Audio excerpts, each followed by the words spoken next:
We're just laughing about how when this started, the podcast started, Lucy was like, I want to help people. And I was like, fuck people. She's like, it's boring. It's so boring. Stop talking about lemon water and meditating and self-help. You all remember that, right? Episode 1, 2, was it? I don't know what it was, but anyway, now look where we are. Now it's just like become like a self-help podcast, and I'm just like gently weeping into the microphone. You know what? People just wanted to hear inside stories about growing up with women with famous musicians in their family. That's all they wanted.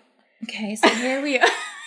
Wow, what a week it's been. Yeah, I mean, I guess we'll just start with the trips. We both went away on trips. You went away with your boo for a birthday. Yeah, we went on a birthday extravaganza to Catalina Island. And you went on a Valentine extravaganza. Yeah, I went on a road trip with my sisters. With Talia, Sarah and I. Packed ourselves into the car and off we went with our cooler of drinks and snacks. Wasn't even a mile from the house before I'd opened the first bag of crisps. I thought you were going to say the first six-pack of beer.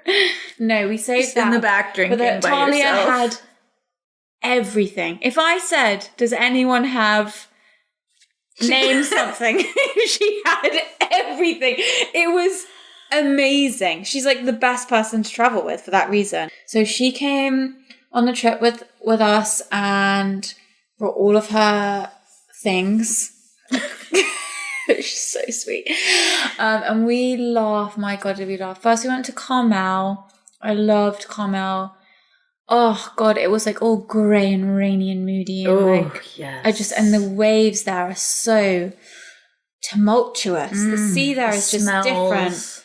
And the sand is white. And the water is a different type of blue than it is down here. And it's just choppy. And I felt like Jane Eyre. We stayed in this very funny, like grandma's living room type inn. It was so cute. It had a fireplace in the room and like a little kitchenette, and it was just so cute. And we loved that. It was very much our speed, and we were a block from the beach. God, I just love it there. The trees are all twisty, and moss is just like coating everything. Oh, and it's just rainy and moody. I just felt like I was in a place that looked like I felt. I loved it. And we went out for dinner on Valentine's Day and we had a riot. We were laughing so much that the restaurant had to change the music from classical music to pop music, and they turned it up to cover you up. We were screaming laughing. And I haven't laughed that much since the boys went. Yeah. And it felt like something in me that had like frozen over thawed. And I was so relieved to be, it makes me emotional even thinking about it. I was so relieved to be in just like rapturous laughter like that. Consumed by it, sides hurting. And just to look at like the faces of my sisters just like howling with laughter as well, just all of us, just tears. And I just thought, I've still got it. Yeah, it's still there. Yeah, exactly. It's still in me. Yeah.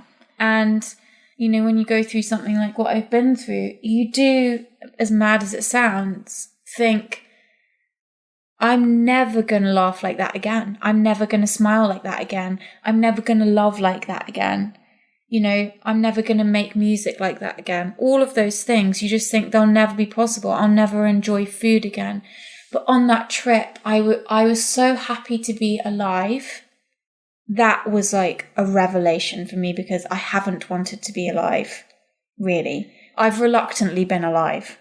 Yeah. Honestly. You said recently that when the boys died, you died. I did. And the new girl that you've been living with since, who emerged. Yeah. Who knows if she's able to laugh? Yeah. Because I don't know It's like her. trying everything. Yeah. It's like the first time for everything. Well, we've just met. You're getting to know her, exactly. Yeah. So that must have been really powerful for you to have that experience with your sisters. And we laughed like that every day and every night. Just I love that. When we reached San Francisco, we were staying in a different kind of hotel. And it was a bit more like fancy, modern kind of rooftop bar hotel. And when we were at dinner, a couple by us became engaged. Oh, I know. Was it on Valentine's Day? It was the day after.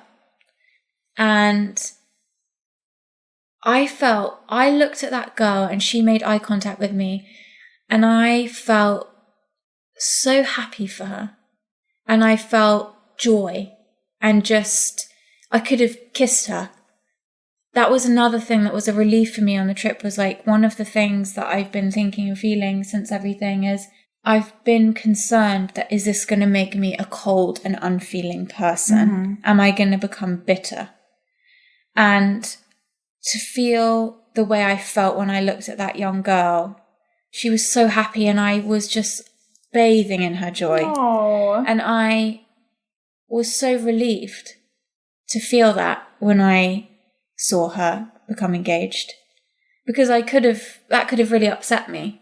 That's such a beautiful thing for you to say. Bathing in someone else's joy. Yeah. How beautiful. I think that's so amazing. And I won't forget it. I won't forget her eyes meeting my eyes and the way she looked at me. It was How really... often do we bathe in other people's joy?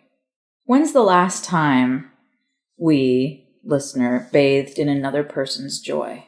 I mean, it harks back to our last episode where we were talking about other people's success. Yes. And I noticed when you were telling the story... You're such a bitch. No, this is important because... And commercial break. No. And you were talking about how you were feeling when that man was talking to you about, well, what have you done, blah, blah, blah, blah, whatever, right, making you feel like shit. Mm-hmm. And after we stopped recording, I said, where did you go when you were telling me that story? I said, I didn't know whether to stop you or not. Annabel can always tell when I go away. So halfway through that story, I don't know if anyone noticed, but I did, you left the building. And you were telling the story, but you had gone elsewhere. Mm. And I asked you afterwards where you went. And you said, it was hard for me to tell that story. And I totally get that. If anyone's going to fall on their ass in public, it's going to be me. And I just accept that about myself, and I have done since I was a kid. You're much more strict on yourself than I am. Your expectations of yourself are really high. You're classically trained. You're very serious about yourself and what you do. So I really appreciate when you have those moments where you're like, okay, flop the cradle, ha ha ha, very funny. You know, because I know it's actually really hard for you to do that. You don't like doing it. That's why you were brought into my life. And I force you to just be like, yeah, that thing that we did was shit. It was crap. You know, and you and I had a conversation off air after that where we talked about how it was really interesting for us both watching people around us become blindingly successful. Yeah. So for me, it's going to be Mumford and Sons. These are people I was playing gigs with. Mm-hmm. Mumford and Sons. Mm-hmm. Laura Marling. 21 Pilots. Dua Lipa. These are the people I toured with. Right. And played shows with. Is there a pang of embarrassment that I was opening for those people? Like, for instance, Dua Lipa is a big one for me because I was just starting my major label thing when I did that gig with her, and we were on the same bill. Mm. And a year later, you know, she's on Instagram buying £1 million home in London. She's the biggest artist in the world. And I am nobody. Well, exactly. Depending on how you're looking at it. I have a choice in that moment. Do I want to be embarrassed and jealous and begrudging of somebody else's joy and success? No, not who I am. I can't. That would be for me like holding a hot coal in my hand. And I believe I am one of those people who believes everything happens for a reason. Like, I really think that there is a path for things, and things reveal themselves at certain times and for certain reasons. And this brings me on to my next thing. I have to be honest with myself, and I am beginning to finally now. I never wanted to be famous. I never wanted it. Ever. Because I saw it real close and I took a look at it and I said, ugh, that's not for me. Wow, this is fascinating because I'm the exact opposite. And it's interesting that we were in the same position with a father who was very famous. And we saw it completely different. Mm-hmm. And I'll tell you my side in a minute, but go on. I just saw it as a living nightmare.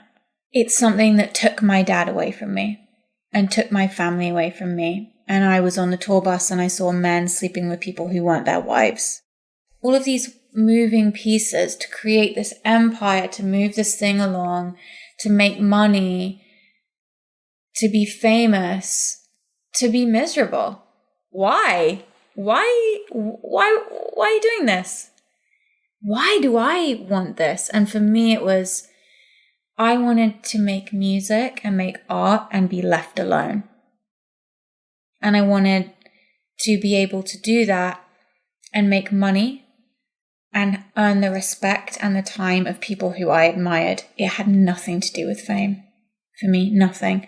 But I knew that in order to get that, I needed to lay myself on the slaughterhouse floor, and give myself over in an attempt to get that other thing I wanted. Because I didn't think that I could get it unless I did like the fame thing first. Because how do you get the people you respect to see you if you're not known? For me, it was a means to an end, and the end was always me being left alone to make music in peace. When I was young and I experienced my father's fame, I equated fame with earning his love. Yeah. So I thought, okay, he goes away from me and he goes into that secret club. Yeah. Of, if I can just get in that club, I will be enough for Dad. And so I just chased fame. And I spent a lot of years just posing on red carpets and hanging out with celebrities and hoping that your dad would see you. Absolutely. It's funny because that was something I did to try to achieve love. Underneath that, I've always been an artist. I have been a performer and an artist my entire life. Yeah. So that was always there, but I got lost for a long time going after this secret club so that I could finally get into it. I was seeking approval in all the wrong places. And I've come full circle recently in my life because I have really let go of that. I've really let go, finally, of chasing fame. I haven't trusted that I'm enough to grab my success with both hands. And I don't mean fame, I mean success. Yes, very different. So I think I have instead been okay with just being close to massive success. Wow, interesting. 'Cause that's how I grew up. But that was always, Dad's thing. Yeah. Like, Dad's the successful one in the family. And I think that I've heard of that happening with families, how whoever is the most successful, like say a parent is super successful, a child won't want to surpass that because they won't want to challenge the parent. Whoa, interesting.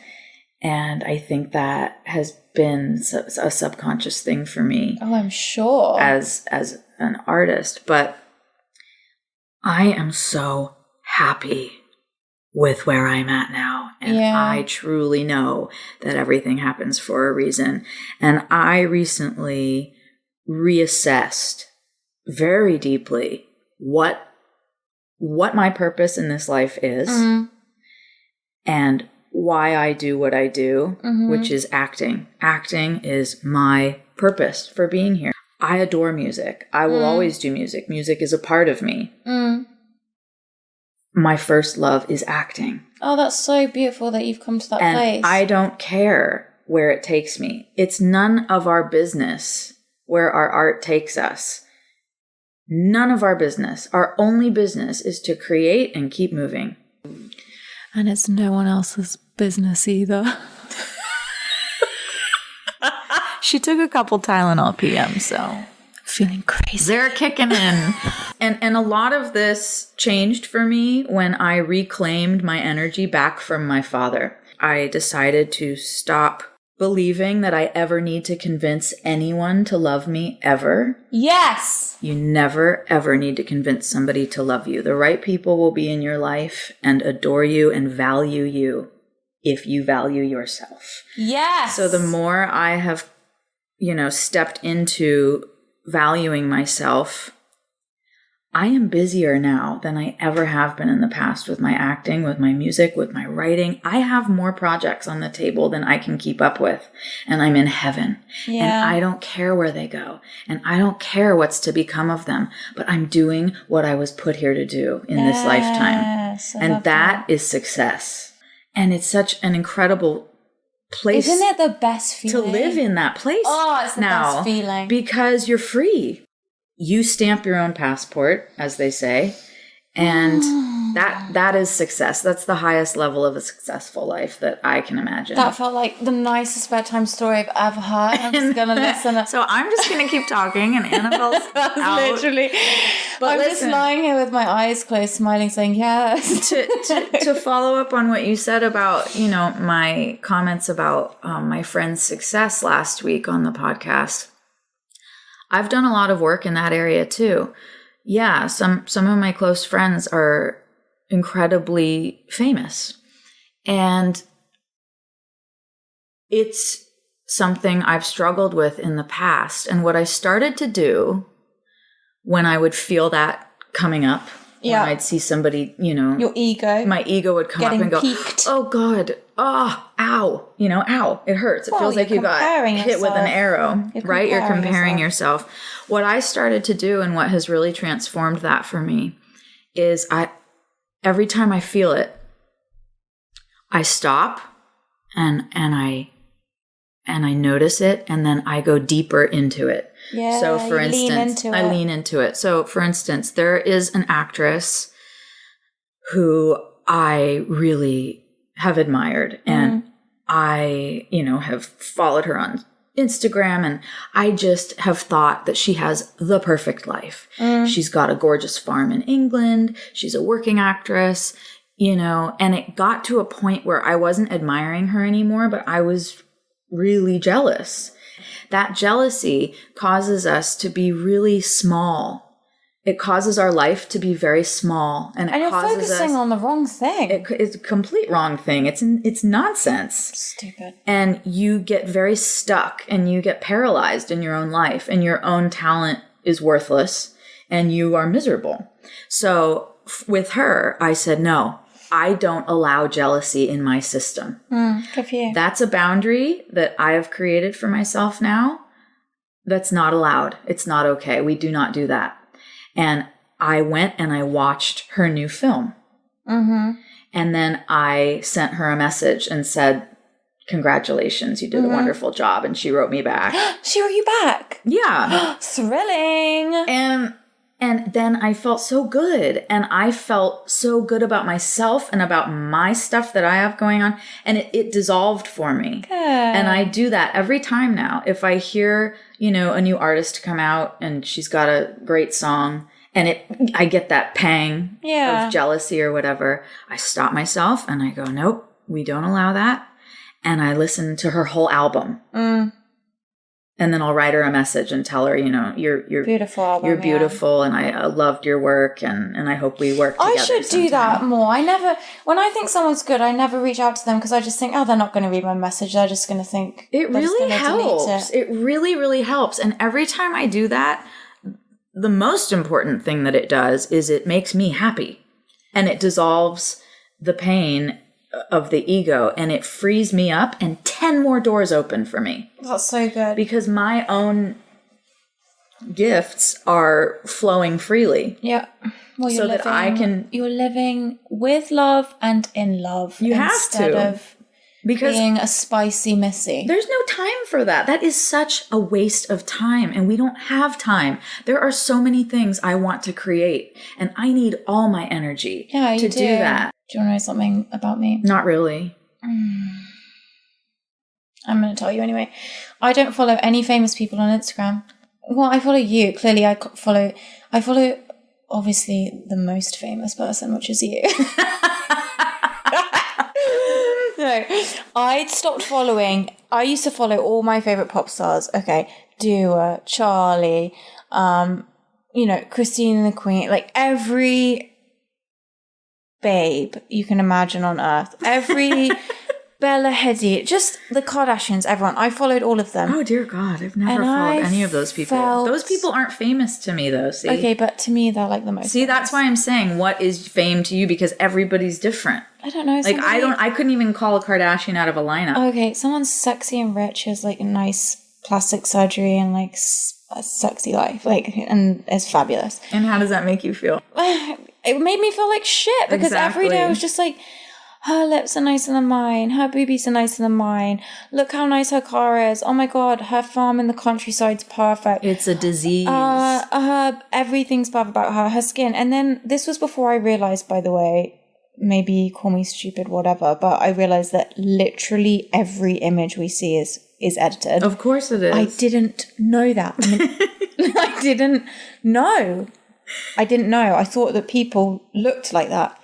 So that was a recent thing for me. And then as soon as I learned that, it made me feel better. But also, I felt relieved. I deleted them. And I deleted everything like that from my life. And then I was able to get back in touch with actually what I want in my life. Mm-hmm. Which isn't that. Exactly. That's the insane part. Is if you stop to think about it, you don't even want any of those things. I don't need But it makes you feel like you need them. You're failing. Well, also, you're just going to die if you don't have all of these things that we're just being sold every day. It really is poison, and it's a disease. And I think that social media is a necessary evil, and I use it with boundaries. You're good at it. You use it at what it's for. I use it to watch like goat videos and like. I use it to connect with people that inspire me.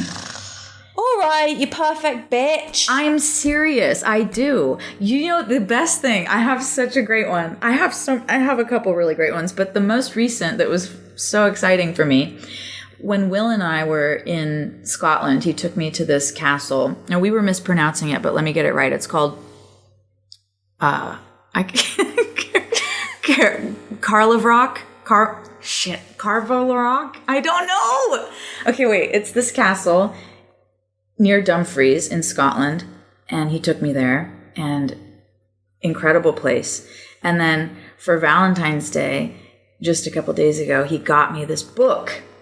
And cute. It's did you just say cute? Yeah, and I'm embracing me saying cute, and you're not going to stop me. Did you all just hear her say cute? Because that is cute. He got you a book from the castle. You don't even know what I'm going to say about it. It could be a terrible story. Okay, well, so far it's cute. He found this book. It's a novel written by a woman named Barbara about that castle. And that castle is so obscure. It's so random that there's a novel. So it was cute. So he goes, "You're going to fucking Instagram her, aren't you?" I'm like, "Hell yes, I am." So I find her. I write her a letter. And she wrote me back. Oh, you're so good at this. I need to just really get better at this. And she lives... Because maybe I can make some new friends. She lives in Inverness. And we have plans to go for coffee when I go to Inverness next. Can I come? Yes. Yes, you can. That's why I love Instagram. And that's what I use it for. And I think that it does need to be treated with a level of caution. It really does. And to anyone listening to this, I know that we have a fair amount of young people, as well as many other different types of people, but stop following things that make you feel bad. Feel bad about if yourself. There's a page that you're following that makes you feel like, I'm fat, my lips aren't big enough, my teeth look weird, why isn't my hair thick enough, I'm not rich enough, blah, blah, blah, blah. Unfollow them right now. Pause the podcast and go unfollow them. Seriously, we are not continuing until you do this. It's very important. We're done following people who make us feel like trash. And it's not their fault. They're not doing anything wrong. Well. It's just... It's just... You're always the nice one. Don't do that to yourself. Because you don't have time to waste. We have so many gifts to use in our life, and we have this one lifetime as this person that we are. Okay, with it. Don't get all Jay Shetty on me now. Can I tell you, this is a really sad story. Is this the one you were going to say? Yeah. Okay. I just need to get it out of my body. All right, moving on from that, because that was not even what we wanted to talk about tonight. We meant to talk about that. We always do this. We haven't gotten to one thing we've ever wanted to talk about. Okay. So I had the most strangest experience a couple of weeks ago. I don't think most strangest is proper English, but okay. It's redundant. I had a really surreal and painful experience where... So Ryan and I got married on a boat in Santa Barbara. It was a little rowboat, right? Totally. You two and the priest. Yeah, totally. It was a little rowboat. Didn't you get stuck out at sea for a couple days? No, that would have been quite nice, actually. Okay, sorry. You're trying to tell a sad story and I'm making it cute. So, like, what's the word for the, like, runway that you walk down as a bride? The aisle? Yeah. Typical me. I'm literally like, what's the runway of a marriage? What's that like stage thing that you walk down? Right, it's called an aisle. Okay. And usually an altar. Okay, so the aisle was the dock. Was the blank. No, the aisle was the dock. All right, okay, I'm sorry. So I walked down the dock. Plank. No, we did step on a plank to get onto the boat, which was the altar. Okay, so the boat was so down at the Santa Barbara Harbour is where I got married. Right. Was my aisle, and we walked down and I met him at the boat and we got on the boat together and then we went out to sea and we got married at sea. And we spent a lot of time in Santa Barbara as a couple before we married, and we got married on the boat, spent a lot of time at the harbour. Like, we had our wedding party at the yacht club. I say party, it was like 10 people. And I wasn't invited. So that I didn't know you really then. But so it's a very special place in our relationship. And it's taken me quite a while to get myself down there. First, I took a walk where I looked at it from a distance and I kind of just got myself closer and closer. And now I'm okay when I'm there. But part of that was going to have to be me walking down into where the boats are, getting on a boat, whatever. Yeah. So we were invited to happy hour at a friend's boat. It wasn't the boat that I got married on, but it was a different boat. And we went down there and I felt I'd had a good day that day and I felt ready to do that. And it was people that I really love and care about and who I've known for a long time. And I thought, this is a safe environment. If I freak attack out, it's going to be fine. They know everything's good. So we went down there and there was way more people there than I thought was going to be there. So I was like, okay. So we're on the boat, we're having happy hour, and this is the first kind of outside of our world socialization that I've had. And so that was hard in itself, but I really wanted to do it. And there was this couple there who were young. They were like my age and Ryan's age. So she was my age and he was Ryan's age, and she was English. And he was English as well. And they'd just come over and they'd moved to Santa Barbara and they just got married. And they were sort of like the toast of the town, and her rings looked just like my rings, and she looked like me. And he kind of reminded me of Ryan. And it was really surreal. And here we were on this boat. And it was like they were us and we didn't exist anymore. And I was watching all the men drinking and getting wild and doing shots and yelling and shouting, and just being men. I couldn't get my head around Ryan wasn't there. Because he's meant to be there. And it felt like he was missing from a picture. And I think it was jarring because they were our age. She was English, similar vibe. They were the new young couple in the group. Ryan and I are done, and a new couple's come in. And that is not what it is. It's just in my moment I was having, I felt like that's what I was seeing, because I felt like an outsider, because I'd lost my place in some way. And it was just really weird. It was really strange. And it made me feel, just like an outsider or something. I don't know. It was really weird. And we were sitting there, and the women were in one group and the men were in another group. And I was talking to this lovely young woman, and she was just delightful, and they were sweet and just great couple. And this other woman was sitting next to us, and obviously you're having a conversation and people ask you questions, and I didn't know how to do it. I didn't know how. What were they asking you? Really normal questions. What do you do? Was it like you were afraid for them to get too close to those questions, so you were already guarded? I was afraid because I don't know how to answer the questions. Yeah. Where do you live? I don't know. Right. I don't know if I live here. I don't know if I live in Santa Barbara. I don't know if I'm moving back to England. Like England?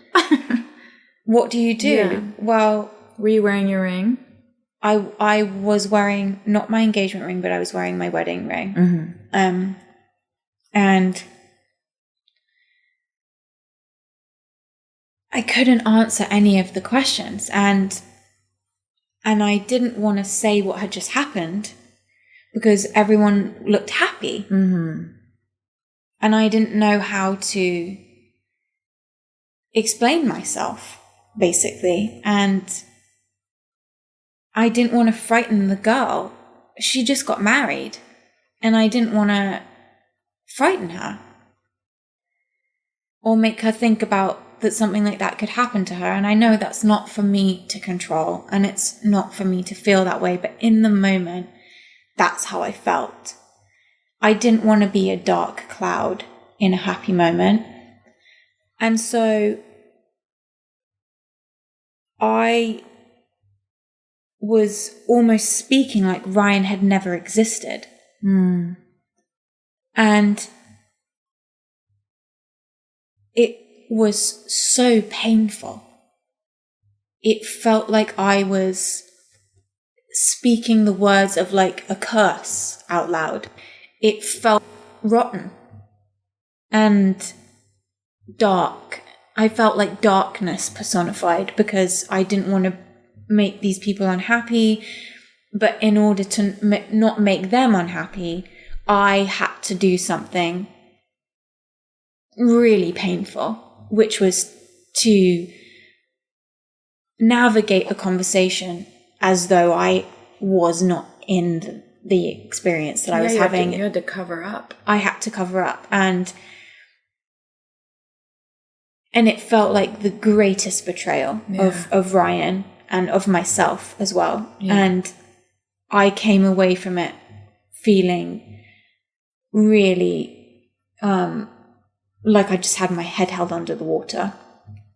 And I got home and I can never do that again.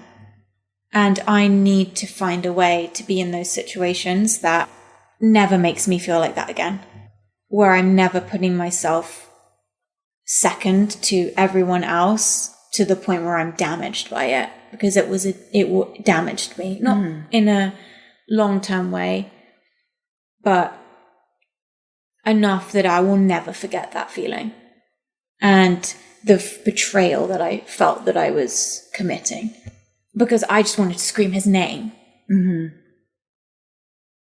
and tell them the truth. Yeah. But I didn't know how. I didn't know how to work into the conversation. And that's a challenge which I am now at the stage of facing, because I am beginning to step out into the world a bit more. And I think that I just have to tell people. You do. You have to honor yourself and you have to honor Ryan. And what you did in that moment was you were faced with choosing to either forsake you and forsake Ryan or forsake those people's happy mood. Yeah. And again, like you said, it's not it's not up to you to control that. Yeah. They might have appreciated hearing it. You don't know. Yeah. But it makes total sense, Annabelle. That makes so much sense, and I completely understand how you felt. And it's perfect for me to hear that clear example. I just finished, go ahead, make fun of me, Glennon Doyle's book, Untamed. Amazing book. If everybody hasn't read it, you must. And I listened to the audio book, and she talks about that in her book, about if it's a choice between forsaking others or forsaking yourself, it's others every time. Yeah. It's got to be, because that shit fucked me up. It has to be others. It wasn't worth it. It wasn't worth the pain that it caused me and the betrayal that I felt I was committing. And by covering up, I made myself feel this big because I had no context in this world anymore. So I just ended up saying to them, because I knew I had to end the questions, I just said, I'm in a transitional phase in my life right now, and I'm between jobs and I don't exactly know where I'm going to be living. Yeah. And that was my signal to them to stop asking me questions. But I can't do that again. And I just have to be honest with people about how I'm feeling, and I need to, or what I'm experiencing. Sorry, not how I'm feeling, but what I'm experiencing, because I have to give people the opportunity to treat me appropriately. Right. And I need to give people the opportunity to act in a way. I need to give other people the control in their lives to respond. To respond, exactly. And have their experience and have their experience authentic, of it. because my experience with those people was inauthentic. Exactly. And it's actually not for me to do that. It's none of your business. It's none of your business. And what my therapist said to me was very interesting, because that week I'd had a couple of other experiences, like going to the orthodontist, where I had to present a different kind of insurance, which is for people who are in the situation that I'm in. And then people look at me and my age, and everyone's just like they've been punched in the gut. They look at me and they just are heartbroken, knowing me or not knowing me. And they don't know what to say. And they don't know what to say. And I can't bear the pain that my existence is causing people.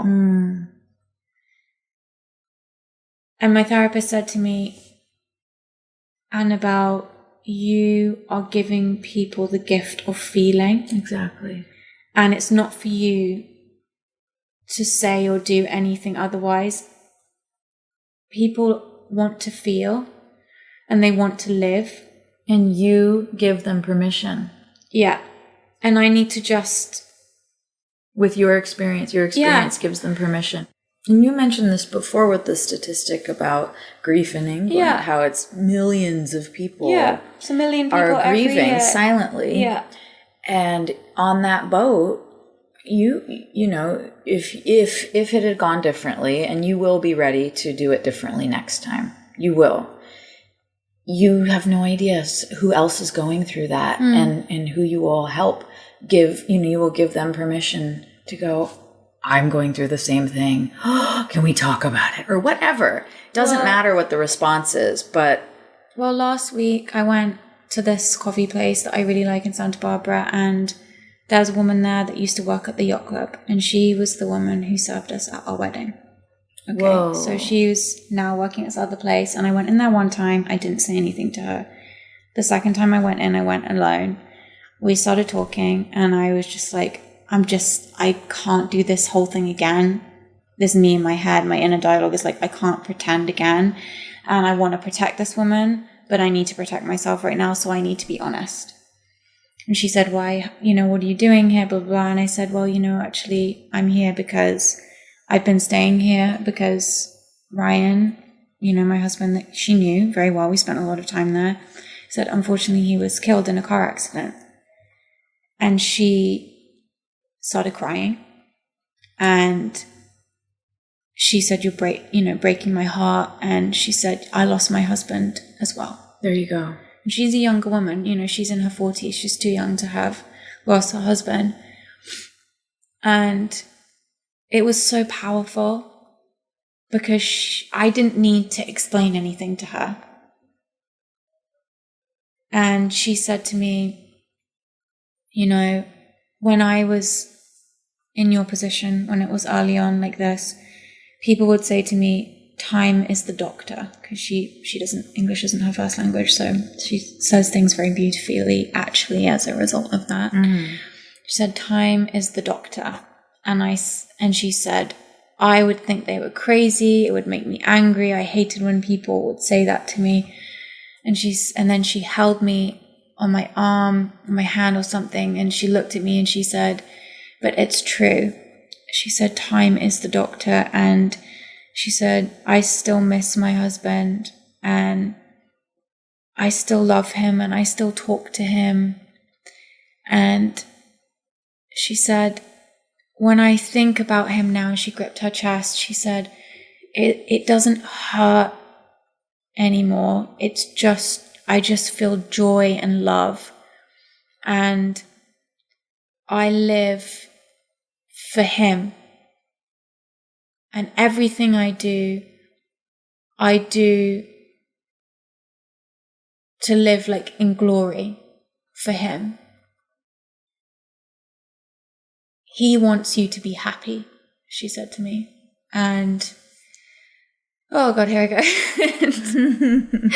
You know, and obviously that was a really nice moment, but it was wild. I do, and her reaction was so honest. She said, you're breaking my heart. And I know, I know that is what I'm doing to people right now, just with my existence. But I also have to just know that and trust that that's my path, that this is my journey, that maybe I am making people feel something for good reason. And it's not my business what other people feel. Yeah. Every time you've said that your existence is breaking people's hearts, I'm having a problem with it. And I think I can put it into words. It's not your existence. It's you are reconnecting them to the river that we all flow in, that we all are flowing in. Yeah. It's not your existence. It's the human existence. Human experience. The human experience. And you're right, that is none of your business. And what this comes down to is forsaking others or forsaking yourself. And I'm glad you said this here and you're voicing it out loud, because now you'll know. You got that lesson. Yeah. You're not going to make that mistake again. No, I can't. I really can't. It's too damaging, and it's not real. No, it's not real. You created that in your mind. It's so easy when you're in this position to feel like a burden. Of course it is. And that is a dangerous road to walk down. It is, because then you think, well, I should just go away and disappear, and it would be better if I weren't here. But that is not true. That's a lie. And me honoring where I'm at in my life and having the courage to do that with strangers or with acquaintances is me preventing myself from going down the burden road where it's better if I just disappear. We've already established that I'm not going down that road. So when that came up, it was a confrontation for me of like, oh, so you're just gonna disappear? You're gonna disappear yourself? And you're gonna disappear Ryan? Right. Okay. It shouldn't feel like a curse. Like darkness. Right. Personified that was, to exist in a moment. That was a signal to you, a very clear signal. It wasn't the pain. Because I don't think pain is the signal that something's wrong. Sometimes pain is the signal that something's right as well. But it was the dark feeling it gave me, which is the road, it's the burden road. Which is victim. And that's not me. So it's interesting having this conversation. I'm piecing that together because I couldn't quite understand what that feeling I had was, which felt like speaking the words of a curse, which felt like darkness, which felt like rawness and pain and like venom. It was like a venomous experience to me. And I understand now through this conversation that we're having that it's because it was victim-y, but like the burden thing. And that's me going down okay, I'm just going to lay myself in the riverbed and end it all. It's like, no, we're not doing that. It's not allowed. No, it's just not the point of this. I don't believe that that's the point of this. And I don't believe that that does anything than creates more pain for other people. And I don't think that that gets me to them any faster. I will get to Ryan and Max when the time comes. There's no shortcut way to that. And I just have to have faith that that's going to be the process, and whether I'm 100 when I die or whatever age I am. So, yeah. Anyways, that was just like a weird fucking experience. That was big because you're right. That was a first. That was the first social outing that you had had. With strangers. With strangers, where you were in an unprotected setting where they weren't briefed about what you're going through. Nobody knew anything. No. They were just meeting you at face value. And so, yeah, that was a major experience you had. And I'm glad that you got that signal because now you know. I've done it now as well. Like I've done it now. And I think that it prepared me to have the confidence to take the road trip, which ended up being such a positive experience. Which led you to the laughter. Exactly. Which taught you a lot about your new self. Yeah. And gave me like a lust for life, which I haven't felt since they went. And you found your spirit animal in Carmel, the city. The city and it made me think like, oh, I think I'd like to go and spend some more time in Carmel. And it's like, oh, I'm thinking about doing things in the future. Like even buying a new coat for the road trip felt very important because it was me planning on something ahead for a future me to go and have an experience and make a memory that was my memory. And it wasn't based in Ryan and Max. Mm-hmm. And that was frightening, and I felt resistance towards doing it. But look at how rewarding it was. And now I feel stronger as a result of it. It's good. Yeah, it's interesting. It's just been, that newlywed shit. Wow. the engagement, that couple, it's just been a lot of it, like very confronting situations where it just could have gone really wackadoodles. But thankfully I didn't. Out loud anyway. Yeah. Inside it a total it was meltdown. A disaster. A complete disaster. But outside it was just, smiles and calm. Like a swan. Just gliding gently. Speaking of newlyweds. Okay, where's this going? I'm in the, pre-marital bliss with my fiance, but we had a rather difficult week. Oh boy. And I would say that it's completely my fault. Okay.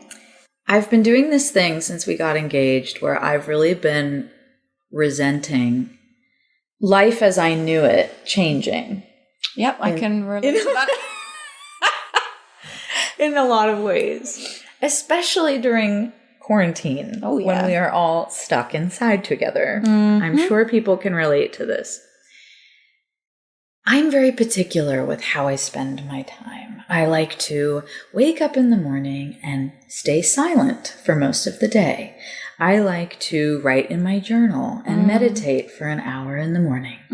I like to go on a walk alone and just listen to the wind through the trees. Yeah. Or listen to a podcast. Mm-hmm. I spend a lot of time reading. We are so similar. We're so similar, it's crazy. We are introverts and recluses. I am an extroverted introvert. You will be fooled by me because I'm the same. Something. I think I can present as an extrovert. And exactly. I'm not either. I could be alone forever. Oh my God. To the point that take me to a cabin in me. Carmel and just leave me there alone. It worries me sometimes. And then the nature of my work with acting and music must be done in alone time. Mm-hmm. It's reading and writing and thinking. That's what my work is. Yeah. It's reading and thinking. Yeah. And so Will is the opposite. He is an extrovert. He gets his energy from hooking into the people around him and talking and interacting and doing things together, which of course I love all that. I'm human and I love and I love this man. So I want all that also, but I'm a little different than that. I recharge by going inward and being silent. Yeah, I'm the same. And I've been told before that I'm like a whale in that way. I come up for air and then I have to go back down into the depths. And I haven't been understanding how to have that in this relationship. Yeah. Because he likes to talk in the morning and he likes to play his music around the house, of course. We're two people with a lot of things that we love. And so he wants to watch his football games and listen to his podcasts and talk about things. And he's so smart. He's fascinating to talk to. And so I'm always learning when I'm talking to him. But I've been really struggling. And so what I've been doing is getting angrier and angrier at him for being in my way, is what it has felt like.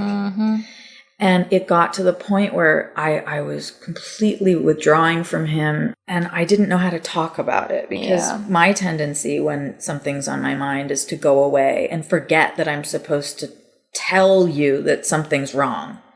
I'll just go away and internalize it and make it my problem and just cut off. Yeah. Cut off from you. Yeah. And I think that comes from the addiction in the family because that's how addicts function.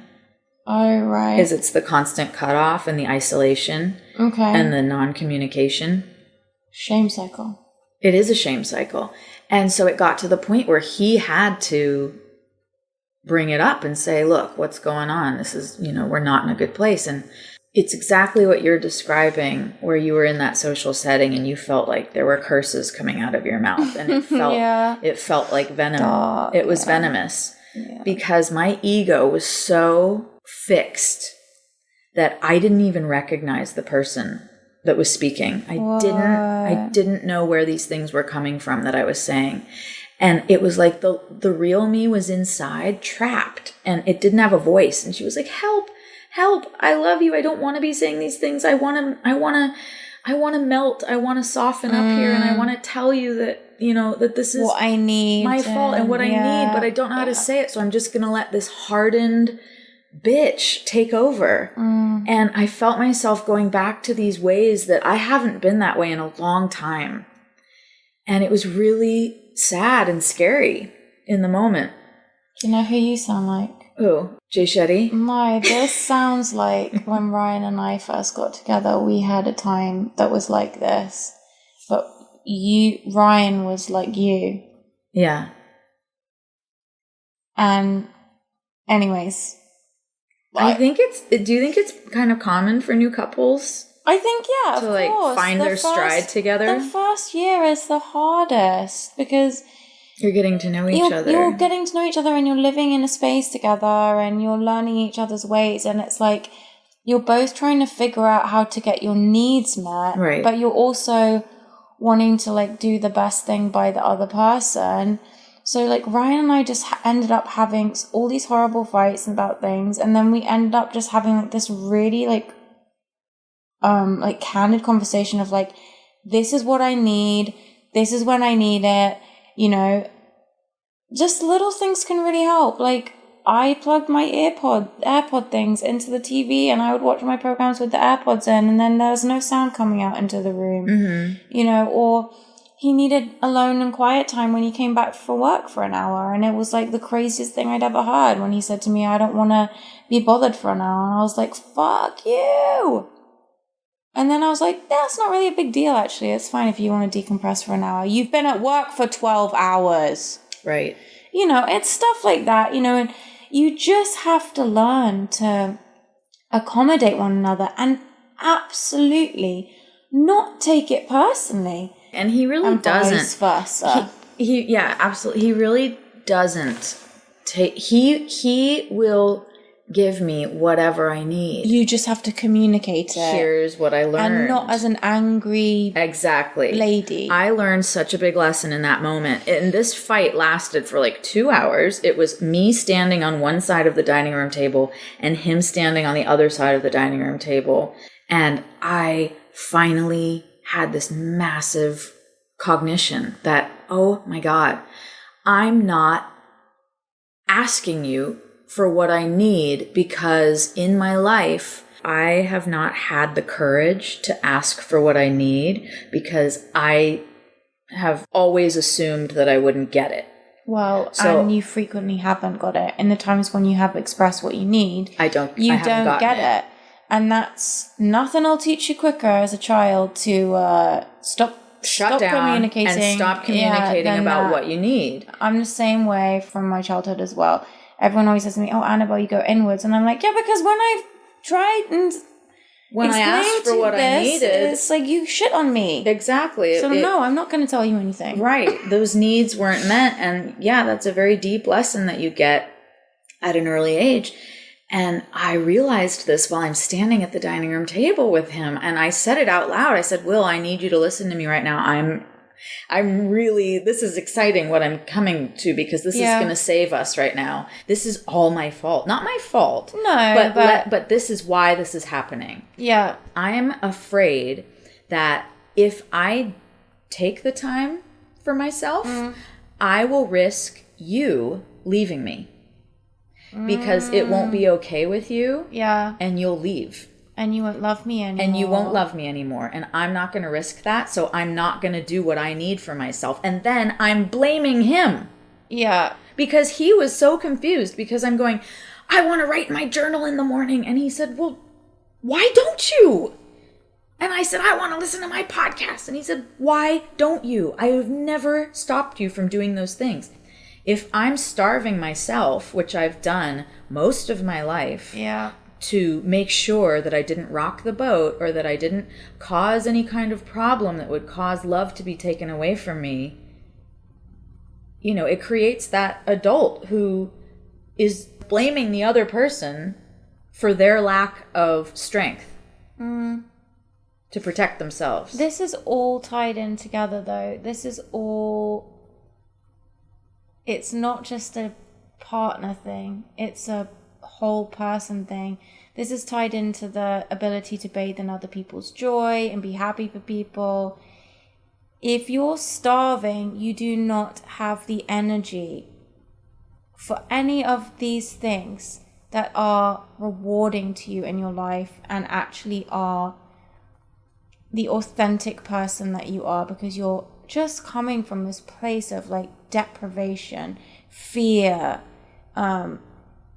You're hiding because you do not feel worthy, and you feel that the real you will not be accepted and will not be loved. So she must be hidden. Every fucking zigzaggy thing we've talked about in this, it's all coming down to the same seed. It's all the same thing. Mm-hmm. The lesson is, God, I'm literally just going to slap myself on the face. So good. It's just like self-help central over here. So good. So good. I won. Say it again. Authenticity, even when it's uncomfortable.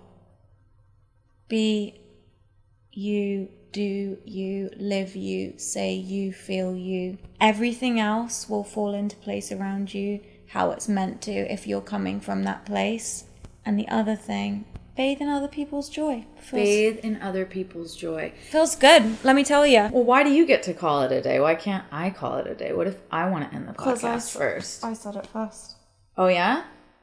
I'm calling it a day. Okay, I'm calling it a day. Goodbye.